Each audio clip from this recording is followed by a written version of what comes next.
ഇന്ന് രാവിലെ ഞങ്ങളുടെ വീടിൻ്റെ അടുത്ത് ഒരു പക്ഷിയുടെ ഒച്ചത്തിലുള്ള കരച്ചിൽ കേട്ട് ഞങ്ങൾ ഫ്രണ്ടിൽ വന്ന് നോക്കുമ്പോൾ ഇങ്ങനൊരു പക്ഷി ഇങ്ങനെ വീണ് കിടക്കുകയാണ്. അത് ഈ പരുന്ത് വർഗത്തിൽപ്പെട്ട ഏതോ ഒരു പക്ഷി, അതിൻ്റെ ശബ്ദം കൂടെ കേട്ടിട്ടുണ്ടായിരുന്നു. അപ്പോൾ അത് കൊത്തി ഇതിനെ പിടിക്കാനായിട്ട് ശ്രമിക്കുമ്പം അതിൽ നിന്ന് അതിൻ്റെ വായിൽ നിന്ന് രക്ഷപ്പെട്ട് താഴെ വീണതാണ്. ഏകദേശം ബോധമില്ലാത്തൊരവസ്ഥയിലാണ് ഈ പക്ഷിയെ കണ്ടത്. കണ്ണിങ്ങനെ ഇമവെട്ടുന്നുണ്ടായിരുന്നു പോയി നോക്കുമ്പോൾ. അങ്ങനെ അതിൻ്റെ അടുത്തോട്ട് പോയി.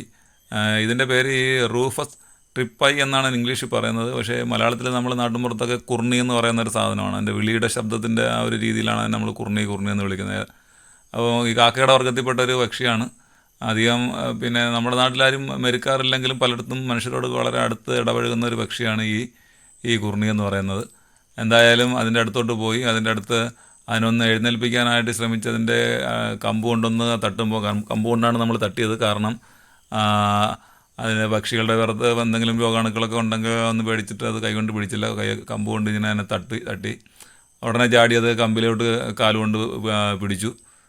പിന്നെ കുറച്ച് വെള്ളം കൊണ്ട് ഒഴിച്ചു കൊടുത്തു. പിന്നെ വെള്ളം കുടിച്ചു. വെള്ളം കുടിച്ച ഉടനെ തന്നെ അതിന് വളരെ ഉന്മേഷം വന്നു. വളരെ വേഗത്തിൽ തന്നെ അതിന് ഒരു പുതിയൊരു എനർജി അതിന് കിട്ടി. അത് അത്യാവശ്യത്തിന് വെള്ളമെല്ലാം കുടിച്ചു. പിന്നെ ഞങ്ങൾ പ്രതീക്ഷിക്കാത്ത ഒരു സമയത്ത് തന്നെ വളരെ വേഗത്തിൽ ചാടി എണീറ്റ് പറന്നു പോവുകയും ചെയ്തു. അങ്ങനെ രാവിലെ ഒരു പക്ഷിയെ രക്ഷപ്പെടുത്താൻ കഴിഞ്ഞ സന്തോഷത്തിലാണ് ഞങ്ങൾ.